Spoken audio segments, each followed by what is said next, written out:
ரஞ்சி கோப்பை கிரிக்கெட் போட்டியின் போது டெல்லி அணி கேப்டன் கௌதம் கம்பீர் இன ரீதியாக இழிவாக பேசியதாக மேற்கு வங்க அணியின் கேப்டன் மனோஜ் திவாரி குற்றம் சாட்டியிருக்கிறார். இந்திய அணியின் முன்னாள் கேப்டன் கங்குலி குறித்தும் மேற்கு வங்கத்தினர் குறித்தும் கம்பீர் தகாத வார்த்தைகளை பேசியதாக திவாரி தெரிவித்துள்ளார். இதுகுறித்து கங்குலியிடம் தாம் தொலைபேசி வாயிலாக பேசியதாகவும் அவர் மிகுந்த வருத்தத்தை வெளிப்படுத்தியதாகவும் திவாரி கூறியிருக்கிறார். திவாரியின் இந்த குற்றச்சாட்டுகளை டெல்லி அணியின் கேப்டன் கம்பீர் முற்றிலுமாக மறுத்துள்ளார்.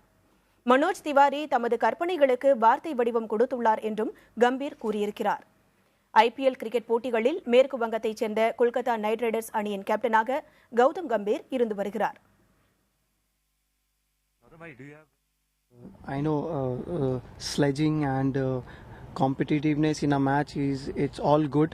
It's all good to a certain extent, but players should know where to just hold on and do not cross the line, because as a community, like, we do not want to get hurt.